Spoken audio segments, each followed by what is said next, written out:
The Mark of Zorro, by Johnston McCulley. Chapter 38, The Man Unmasked. 23 horsemen were galloping into the plaza. The beasts they rode were magnificent, their saddles and bridles were heavily chased with silver, their cloaks were of the finest materials, and they wore hats with plumes, as if this was somewhat of a dress affair and they wished the world to know it. Each man sat straight and proud in his saddle, his blade at his side, and every blade had a jeweled hilt, being at once serviceable and a rich ornament. They galloped along the face of the tavern, between the door and the soldiers who had been battering it, between the building and the governor and assembled citizens, and there they turned and stood their horses side by side, facing His Excellency. "Wait! There is a better way!" their leader cried. "Ha!" screeched the governor. "I understand. Here we have the young men of all the noble families in the Southland. They have come to show their loyalty by taking this curse of Capistrano. I thank you, caballeros. Yet it is not my wish to have any of you slain by this fellow. He is not worthy your blades, señores. Do you ride to one side and lend the strength of your presence, and let my troopers deal with the rogue. Again I thank you for this show of loyalty, for this demonstration that you stand for law and order and all it means, for constituted authority." "Peace!" their leader cried. "Your Excellency, we represent power in this section, do we not?" "You do, caballeros," the governor said. "Our families say who shall rule, what laws shall be termed just, do they not?" "They have great influence," the governor said. "You would not care to stand alone against us?" "Most assuredly not," His Excellency cried.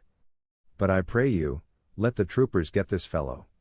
It is not seemly that a caballero should suffer wound or death from his blade. It is to be regretted that you do not understand." "Understand?"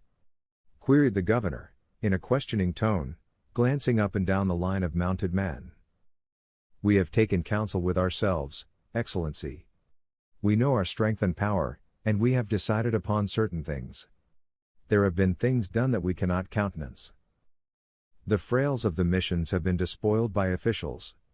Natives have been treated worse than dogs. Even men of noble blood have been robbed because they have not been friendly to the ruling powers. Caballero. Peace, Excellency, until I have done. This thing came to a crisis when a hidalgo and his wife and daughter were thrown into a carcel by your orders. Such a thing cannot be countenanced, Excellency. And so we have banded ourselves together, and here we take a hand. Be it known that we ourselves rode with this Señor Zorro when he invaded the carcel and rescued the prisoners, that we carried Don Carlos and the Doña Catalina to places of safety, and that we have pledged our words and honors and blades that they shall not be persecuted more. I would say, silence, until I have done. We stand together, and the strength of our united families is behind us. Call upon your soldiers to attack us, if you dare. Every man of noble blood up and down the length of El Camino Real would flock to our defense, would unseat you from your office, would see you humbled. We await your answer, Excellency." What would you?" His Excellency gasped. "First, proper consideration for Don Carlos Pulido and his family. No carcel for them. If you have the courage to try them for treason, be sure that we will be on hand at the trial, and deal with any man who gives perjured testimony, and with any magistrado who does not conduct himself properly. We are determined, Excellency. Perhaps I was hasty in the matter, but I was led to believe certain things," the governor said. "I grant you your wish. One side now, caballeros, while my men get at this rogue in the tavern." "We are not done," their leader said. "We have things to say regarding this Señor Zorro. What has he done, actually, Excellency? Is he guilty of any treason? He has robbed no man except those who robbed the defenseless first. He has whipped a few unjust persons. He has taken sides with the persecuted, for which we honor him. To do such a thing, he took his life in his own hands. He successfully evaded your soldiers. He resented insults, as any man has the right to do. What would you? A complete pardon, here and now, for this man known as Señor Zorro." "Never!" the governor cried. He has affronted me personally. He shall die the death. He turned around and saw Don Alejandro Vega standing near him. Don Alejandro, you are the most influential man in this South Country. He said. You are the one man against whom even the governor dare not stand. You are a man of justice. Tell these young caballeros that what they wish cannot be granted. Bid them retire to their homes, and this show of treason will be forgotten. I stand behind them.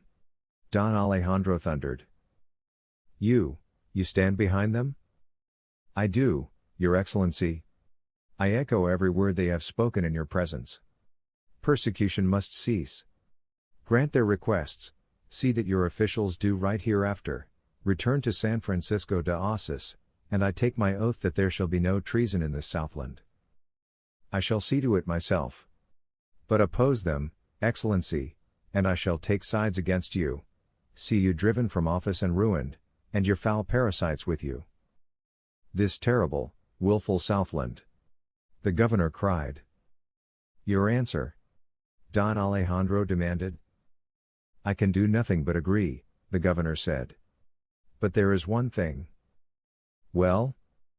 I spare the man's life if he surrenders, but he must stand trial for the murder of Captain Ramon. Murder? Queried the leader of the caballeros. It was a duel between gentlemen, Excellency.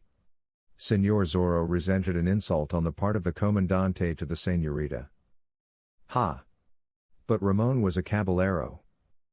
And so is this Señor Zorro. He told us as much, and we believe him, for there was no falsehood in his voice. So it was a duel, Excellency, and between gentlemen, according to the code, and Captain Ramon was unfortunate that he was not a better man with a blade.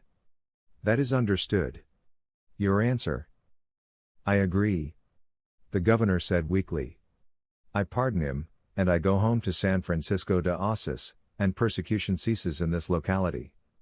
But I hold Don Alejandro to his promise, that there be no treason against me here if I do these things. I have given my word. Don Alejandro said. The caballeros shrieked their happiness and dismounted.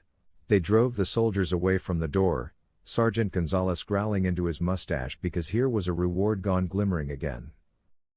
Within there, Señor Zorro. One cried. Have you heard? I have heard, caballero. Open the door and come out amongst us, a free man. There was a moment's hesitation, and then the battered door was unbarred and opened, and Señor Zorro stepped out with the señorita on his arm. He stopped just in front of the door, removed his sombrero and bowed low before them. A good day to you, caballeros. He cried. Sergeant, I regret that you have missed the reward, but I shall see that the amount is placed to the credit of you and your men with the landlord of the tavern. By the saints, he is a caballero. Gonzalez cried. Unmask, man. Cried the governor. I would see the features of the person who has fooled my troopers, has gained caballeros to his banner and has forced me to make a compromise. I fear that you will be disappointed when you see my poor features, Señor Zorro replied. Do you expect me to look like Satan? Or, can it be possible, on the other hand, that you believe I have an angelic countenance? He chuckled, glanced down at the Señorita Lolita, and then put up a hand and tore off his mask. A chorus of gasps answered the motion, an explosive oath or two from the soldiers, cries of delight from the caballeros, and a screech of mingled pride and joy from one old hidalgo. Don Diego, my son, my son. And the man before them seemed to droop suddenly in the shoulders, and sighed, and spoke in a languid voice. These be turbulent times. Can a man never meditate on music and the poets? And Don Diego Vega, the curse of Capistrano, was clasped for a moment in his father's arms.